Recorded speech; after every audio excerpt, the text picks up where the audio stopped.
The question of how and why the United Nations is the crux of the great conspiracy to destroy the sovereignty of the United States and the enslavement of the American people within a UN one-world dictatorship is a complete and unknown mystery to the vast majority of the American people.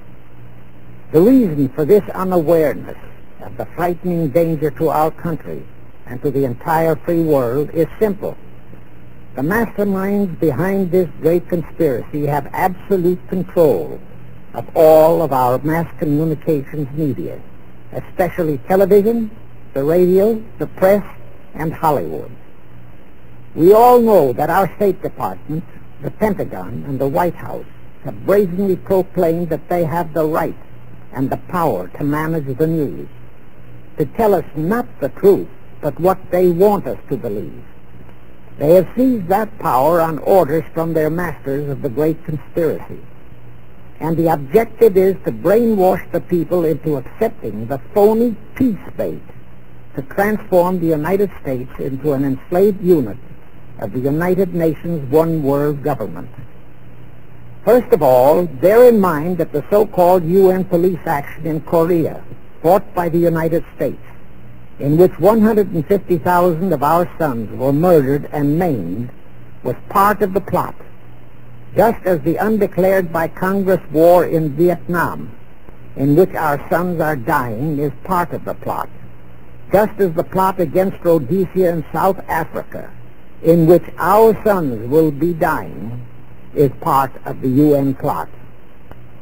However, the vitally important thing for all Americans, all you mothers of the boys who died in Korea and are now dying in Vietnam, to know is that our so-called leaders in Washington, whom we elected to safeguard our nation and our Constitution, are the betrayers, and that behind them are a comparatively small group of men whose sole objective is to enslave the whole world of humanity in their satanic plot of one world government.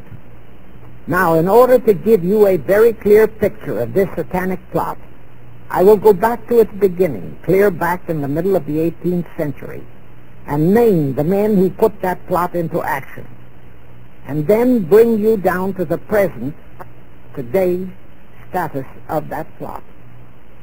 Now, as a matter of further intelligence, a term used by the FBI, let me clarify the meaning of the expression, "He is a liberal." The enemy, meaning the one-word conspirators, have seized upon that word liberal as a cover-up for their activities. It sounds so innocent and so humanitarian to be liberal. Well, make sure that the person who calls himself a liberal or is described as a liberal is not in truth a red. Now then, this satanic plot was launched back in the 1760s when it first came into existence under the name of the Illuminati. This Illuminati was organized by one Adam Weishaupt, born a Jew, who was converted to Catholicism and became a Catholic priest, and then, at the behest of the then newly organized House of Rothchild, defected and organized the Illuminati. Naturally, the Rothschilds financed that operation. And every war since then, beginning with the French Revolution, has been promoted by the Illuminati, operating under various names and guises. I say under various names and guises because after the Illuminati was exposed and became too notorious, Weishaupt and his co-conspirators began to operate under various other names. In the United States, immediately after World War I, they set up what they called the Council on Foreign Relations, commonly referred to as the CFR. And this CFR is actually the Illuminati in the United States. And its hierarchy, the masterminds in control of the CFR, to a very great extent, are the descendants of the original Illuminati conspirators. But to conceal that fact, Most of them changed their original family names to American-sounding names. For example, the true name of the Dillons, Clarence and Douglas Dillon, once Secretary of the U.S. Treasury Department, is Lepowski. I'll come back to all this later.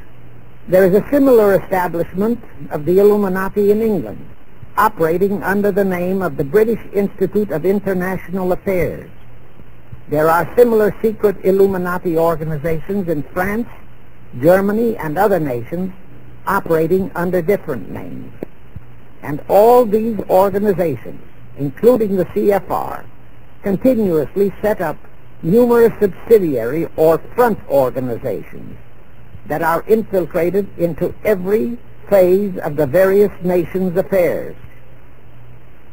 But at all times, the operations of these organizations were and are masterminded and controlled by the internationalist bankers, who in turn were and are controlled by the Rothschilds. The details of how they accomplished the setting up of the CFR in the United States, as also in the other nations, are far too voluminous to be described in this dissertation. But you can find it complete in News Bulletin number 122 and